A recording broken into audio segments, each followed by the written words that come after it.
it felt amazing. And it felt like it was all worth it. And then we just started knocking the ball around again.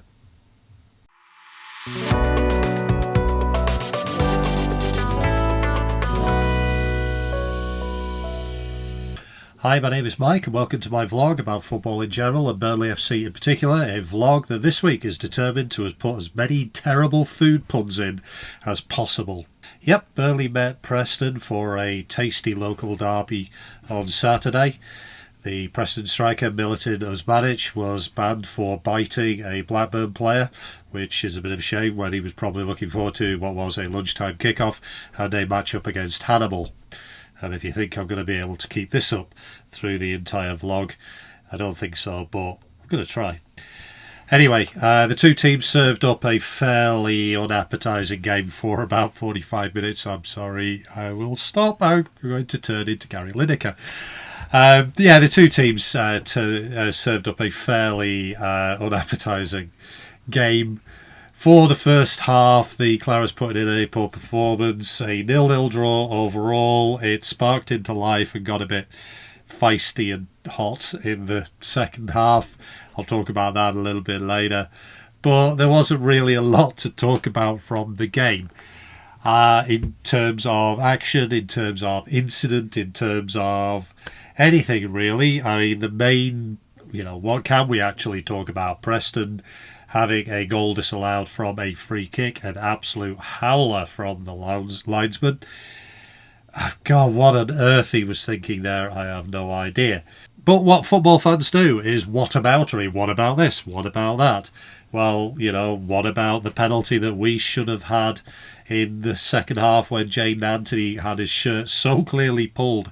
It happened down at the cricket field end. I'm in block 2 of the long side upper and I could see it from there, but the referee and linesman could not. So there, two ridiculous decisions. In between, not a lot. Preston were probably the better team in terms of creating chances, whereas Burnley, well, we knocked the ball around a lot. And that was pretty much the story of the game. Ultimately, there is safe football, there is risk-averse football, and there is whatever the hell this is. One of the criticisms of company ball was sterile possession. Just knocking it around for the sake of it. Folks, that is sterile possession. That is knocking it around for the sake of it. Burnley are so static, so immobile. You could count the number of times a player received the ball when he wasn't moving on the fingers of both hands. And if you're a Preston fan watching this, I don't mean 12. Ultimately, I've seen table football teams with more movements than Burnley have at the moment. We are so immobile, so static, as I say. It is so easy for the opposition to close us down, to restrict the number of chances that we are going to create. I don't mind the idea of keeping the ball and passing it around in order to force the opposition to make a mistake. Capitalising on opposition mistakes is, well, it was one of the fundamental approaches of Dyche ball. But teams are not going to make mistakes if you don't attempt to force them to make a mistake. And opposition teams who try to set up to try and stop us from scoring are okay, because we're set up to not particularly try to score. One of the beauties of football is that it is balanced. It is so finely balanced. There is no right, there is no wrong. For every action, there is an equal and opposite reaction. For every tactic, there is a counter-tactic. For every argument about the way we play, there is a counter-argument about the way we play. I understand the safety-first approach. Scott Parker came here to do a job. He has one job that has been given to him by the board, which also aligns with the idea that he has for himself. Scott Parker wants to be a Premier League manager. Burnley FC want to be in the Premier League. Burnley FC have a squad, now managed by Scott Parker, that is more than capable of getting promoted back to the Premier League. unless something goes horribly wrong, luck, injuries, whatever, the things that are out of our hands, that squad, that manager is capable of getting into the Premier League either automatically or via the playoffs. It should do it, and if it doesn't do it, then something has gone wrong. Therefore, it feels like the entire approach is safety first, don't make a mistake. Don't screw it up, and then everything should fall our way. But 5 goals in 7 games. And those 7 games, 2 against promoted clubs, 1 against one that sacked its manager, and I think they had a caretaker manager walk out on them, and 1 game against a team that was battling against relegation last year and not particularly fancied to stay up this. And we have scored 5 goals in those 7 games after that start against Luton and Cardiff. We haven't looked like scoring more than 5 goals either. The problem is clearly the midfield. You've got Cullen, you've got Hannibal, you've got Brownhill. Now, individually, they are all very good players. Individually, you can make a case for each of them to be on the team sheet. Love Cullen. He's such a simple, neat and tidy player. He gets the ball, he recycles it, he changes the focus of the pass, he changes the focus of the attack. Fine, you need a Josh Cullen. You need a midfield bustler like Josh Brownhill, a kind of an engine, a guy who goes box to box and all those cliches. And then you need a midfielder with a bit of bite and snarl, a bit of a sort of a defensive breaker-up, all that kind of stuff. You need one of those, and we've got one in Hannibal. Fine, but all 3 of them at the same time? Where is the creativity? Oh, it's out on the wing with Luca Koleosho. And it's only out on the wing with Luca Koleosho because for some reason we seem to only play one wing at a time. We only ever seem to go one side at a time. Jadon Anthony switched at half-time to the right-hand side, and at no point did we try to get him the ball. I'm not entirely sure he even touched the ball significantly apart from the penalty chance until he got subbed off. And he got subbed off and we looked more attacking and we looked better. But he got subbed off after, 70 minutes? So basically we were left with 20 minutes to try and score. It's maddening, it's frustrating. Preston, yeah, they time wasted. Of course they time wasted. Every team is going to look, because we're the bloody favourites in 90% of the games, we are going to face teams that are going to time waste and all that good stuff. And you can't sit there and hope that the ref is going to clamp down on this stuff, because he probably isn't. I'll get onto that in a minute. It's up to us to try and actually force the pace. It's up to us to try and have a bit of tempo and a bit of speed about things. It's up to us to take a damn risk.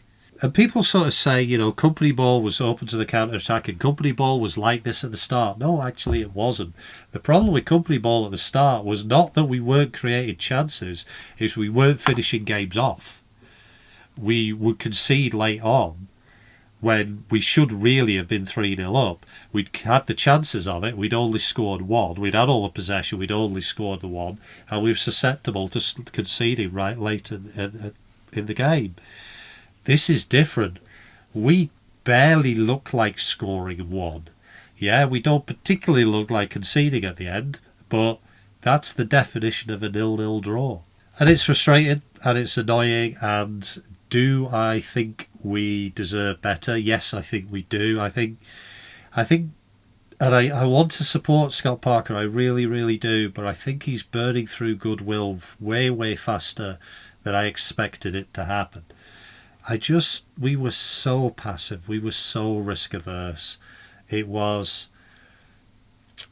I don't know, it just was such a frustrating one. But one thing did happen on Saturday that I really, really quite enjoyed. I did the vlog last time. I got some really nice feedback about how the turf is not a hostile environment normally. It's only a hostile environment when we're annoyed, when we're feeling injustice. Unfortunately, 24 hours too late, the phrase "sing when we're fuming" came into my head. By that time, it was too damn late. But, oh God, I wish I'd have thought of that beforehand. But on Saturday, the turf was boiling. The turf was steaming. The turf was angry. 70 minutes have gone. There are 21,000 people who are absolutely livid. The crowd is on the edge. I was not the only one standing on his feet screaming, "You effing prick, that was an effing clear effing penalty, you blind effing moron." And at that moment I realised, God, football's bloody brilliant. Because where else do you get to be like that? Where else do you get to let it out like that? Where else do you get to feel that way on a fortnightly, or even if you're lucky enough to go away to the games, weekly basis? There's no other sport that makes you do that. There's no other atmosphere or whatever that makes you do that. And God, I've missed it, because you don't get that in the Premier League. The Premier League is designed to take that passion away from you with the injustice in the league, the imbalance in the teams, and VAR and all that good stuff. It is ultimately, in the Premier League, it is like going to the theatre, because you sit there and you just watch. Whereas on Saturday, it was not a great game of football. The Clarets weren't particularly playing well. Preston were not a particularly good team, but they were doing. Both teams were huffing and puffing, and nothing was happening. The ref was losing control, but you felt alive because of it all. You felt that this is what football really, really is, and really, really should be. So, for all the frustration, for all the annoyance, for all the God, what the fuck are we watching here? Just for that 15 or so minutes, it felt amazing. And it felt like it was all worth it. And then we just started knocking the ball around again. Anyway, you can tell it's a frustrated one this week. You can tell that I haven't really got over it. I'm trying to be positive. Like I say, I'm not, stupid enough to criticise the manager or the players or whatever. But that, combined with Tuesday against Plymouth, where I couldn't go, I genuinely fell asleep for 10 minutes in second half watching that on television, because it was just so dull. And I'm like, really? We've got a season of this? Dyche ball in the Championship was not like this. Because hopefully after the international break, we come back with a more positive attacking attitude. I'm not demanding goals. I'm not demanding 5-0. I'm not demanding we either, we go down, we go like Spurs and go 2-0 up at half time and lose 3-2 through our own defensive ineptitude. Speaking of defensive ineptitude, the opposite of defensive ineptitude, Steve. Oh my God, have we found an absolute star there? My word, have we got a good player there? It feels like he's defending for all four at the back and doing it well. He's covering both fullbacks. He's covering Egan Riley, who is improving week by week, by the way. I got to point that out. As I say, I've sort of pointed him out before. Credit where it's due. He did not, or he's looking less and less out of place week by week, and that is a good thing. But Steve, oh my word, and just the Steve thing and the turf, God, that makes me laugh. For all the frustration on Saturday, isn't it nice to just have football back, to have some feeling of entertainment, to feel that you're involved in the game? Isn't it nice to have that back after a season of what we had in the Premier League and what the Premier League is these days? So anyway, that's it. There was no script for this, by the way. As you can probably tell, there was nothing. But I hope you kind of bear with me through this one. It feels a bit like a therapy session, but I do feel better for it. So if it worked for me, hopefully it kind of worked for you. In the meantime, enjoy the international break, and I'll be back after the next home game, which will be QPR. My God, there was a game that was a fundamental crime against football. Gareth Ainsworth, football terrorist, got sacked by QPR. Not about 6 months after that. Not found a job since. Tells you something, doesn't it? Anyway, take care of yourself. Leave a comment below. If you like this, click the like button. If you really liked it, click the subscribe button. Until next time, up the Clarets.